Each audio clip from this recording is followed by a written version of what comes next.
there, my name is Thomas Krallo and welcome to my YouTube channel where we talk all things trading, finances and money in general.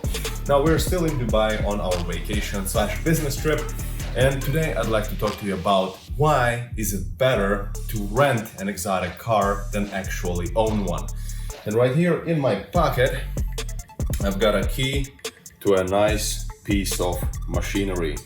So let's talk about this beast and why I think it makes a lot more sense to rent these than to actually own them.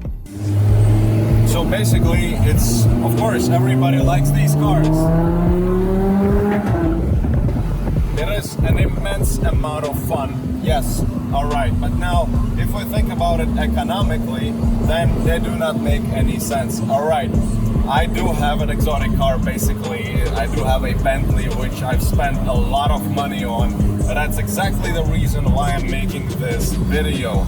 And the biggest problem with these cars is the depreciation. For example, this Hurricane, it's around, I believe, $300,000 depending on the options. And this one is modified. I know the owner of the rental company, and he spent quite a lot of money on the exhaust, on the tune-up, on blah blah blah, on the performante accents and details.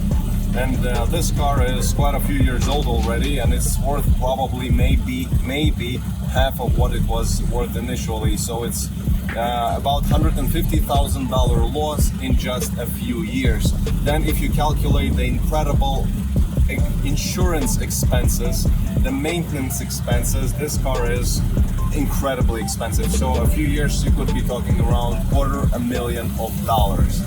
That's $250,000, and quite honestly, even for me, who has made quite a lot of money in the financial markets, that's a lot. And I know this firsthand because I've taken a huge depreciation hit on my Bentley.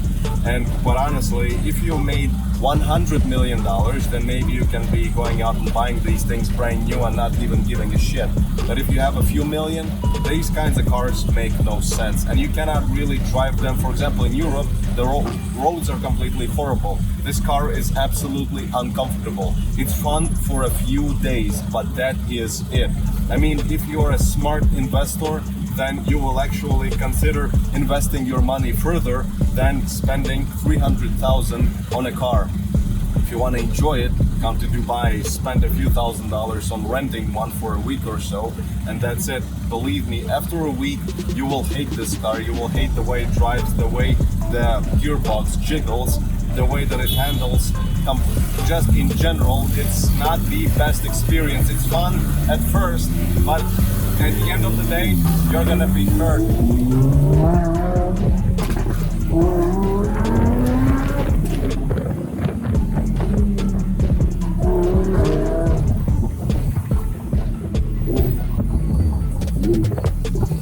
Well, but sure, it does sound really, really nice. That's 100% true.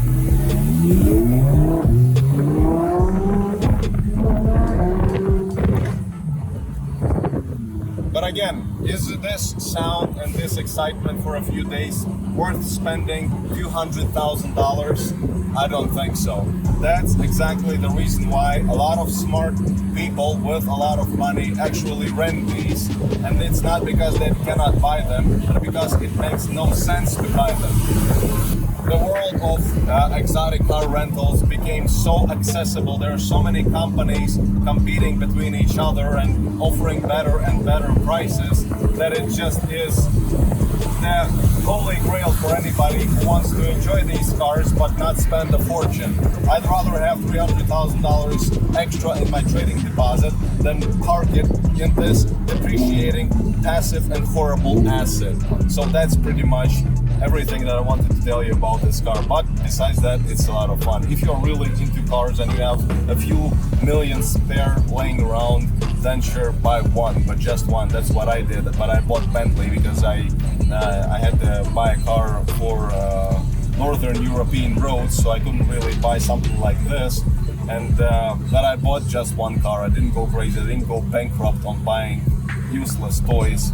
But again, I needed a car, and I needed a comfortable one, a comfortable ride with nice isolation, and so that there would be no road noise. I wanted to have plenty of power, which mine has actually 625 horsepower, which is around the same as this one has, but of course this one is a lot faster because of the gearbox and the type of car. But yeah, so when you have a couple of million laying around, only then think about giving up so much cash for a car. But until then, just consider renting them. It's just as much fun, and if something breaks, you just give it away. It's insured, and let the rental company deal with all of this bullshit and the reliability issues, the maintenance costs, and insurance costs, and the rest of the rubbish that is associated with owning of these luxury items. Alright, well, thank you for watching. Consider joining my free training webinar, link down in the description if you haven't already, and I'll see you in the next videos. I'm gonna be going off to enjoy some more of my free time in Dubai. Cheers.